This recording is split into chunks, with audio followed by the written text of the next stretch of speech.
India മുന്നണി തകിടം മറിഞ്ഞിരിക്കുന്നു. India മുന്നണിയിൽ വോട്ട് ചോർച്ചയുണ്ട്. ഇതിനെയാണോ നിങ്ങൾ വോട്ട് ചോരി എന്ന് പറയുന്നത്? ഇന്ത്യ മുന്നണിയിലെ പല സഖ്യകക്ഷികളും കോൺഗ്രസിനെ തിരിഞ്ഞുകുത്തുന്നു. നിങ്ങൾ ഇനിയെങ്കിലും മനസ്സിലാക്കുക, നിങ്ങൾക്ക് ഈ രാജ്യം ഒരിക്കലും ഭരിക്കാൻ ഉള്ള ഭൂരിപക്ഷം കിട്ടില്ല. ഇനി കിട്ടിയാൽ തന്നെ അത് അധിക നാൾ നിൽക്കില്ല. ഞങ്ങൾ ഓപ്പറേഷൻ താമരയിലൂടെ അത് തള്ളി വീഴ്ത്തും. ഇതൊക്കെയാണ് കൃത്യമായി BJPയുടെ വെല്ലുവിളി. കർണാടകയിലും മഹാരാഷ്ട്രയിലും ഒക്കെ ഓപ്പറേഷൻ താമര നടത്തി റിസോർട്ട് മോഡൽ രാഷ്ട്രീയം കളിച്ച് BJP ഭരണം അട്ടിമറിക്കാൻ ശ്രമിച്ചിട്ടുണ്ട്. അതിലൊക്കെ അവർ വിജയിച്ചിട്ടുണ്ട് എന്ന് അഹങ്കരിക്കുമ്പോഴും ഇവിടെ പ്രത്യേകമായി പറയട്ടെ, ഇന്ത്യ മുന്നണിക്ക് കൂടുതൽ സാധ്യതകൾ തെളിയുകയാണ് പല സംസ്ഥാനങ്ങളിലും. അതിൽ എടുത്തു പറയേണ്ടത് രാജസ്ഥാനിലും ഛത്തീസ്ഗഡിലും ഒക്കെ അട്ടിമറികളുടെ സൂചനകൾ പൊട്ടിപ്പുറപ്പെട്ടിരിക്കുന്നു. ഒഡീസയിലും വലിയ രീതിയിലുള്ള പ്രകോപനങ്ങൾ ഉണ്ടാകാനുള്ള സാധ്യതയുണ്ട്.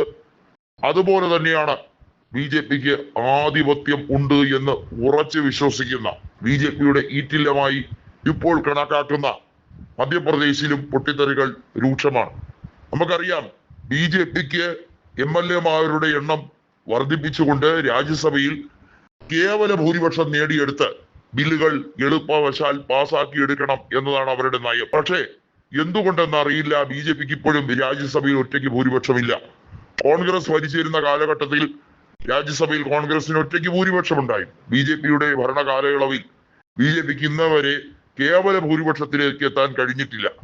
NDAക്ക് മൊത്തത്തിൽ കേവല ഭൂരിപക്ഷം നേടാൻ കഴിഞ്ഞിട്ടുണ്ടെങ്കിൽ BJPക്ക് ആ മാന്ത്രിക സംഖ്യയിൽ എത്താൻ കഴിഞ്ഞിട്ടില്ല എന്നത് അവരെ വല്ലാതെ അലോസരപ്പെടുത്തുന്നു. അതിന് കാരണമാകുന്നത് ദക്ഷിണേന്ത്യൻ സംസ്ഥാനങ്ങളിലെ BJPയുടെ വലിയ തിരിച്ചടിയാണ്. ദക്ഷിണേന്ത്യൻ സംസ്ഥാനങ്ങളായ തമിഴ്നാട്ടിലും കേരളത്തിലും അതുപോലെ തന്നെ കർണാടകത്തിലും ആന്ധ്രയിലും തെലങ്കാനയിലും ഒക്കെ BJP MLA-മാരുടെ എണ്ണം വളരെ കുറവാണ്.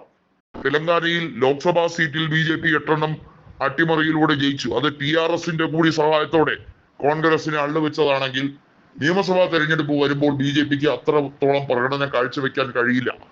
BJP MLA-മാർ 6 മാസത്തിനകം MLA-മാരുടെ എണ്ണത്തിൽ കാര്യമായ കുറവുണ്ടാകാനുള്ള സാധ്യതയാണ് സർവേ റിപ്പോർട്ടുകൾ പറയുന്നത്.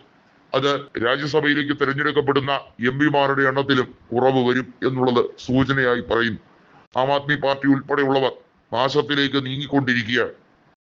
അവർ കോൺഗ്രസിനെ ചതിച്ച് വളരാൻ നോക്കിയെങ്കിലും അവരുടെ വളർച്ച സ്ഥായിയായി നിലനിൽക്കും എന്ന് കരുതിയെടുത്ത് കെജ്രിവാളിനും സംഘത്തിനും തെറ്റുന്നു. ചുരുക്കി പറഞ്ഞാൽ കോൺഗ്രസിനും ഇന്ത്യ മുന്നണിക്കും നേട്ടമുണ്ടാക്കിയെടുക്കാൻ കഴിയുന്ന വർഷങ്ങളാണ് ഇനി അങ്ങോട്ട് 2029 വരെയും എന്ന സൂചനകളാണ് പുറത്തു വരുന്നത്.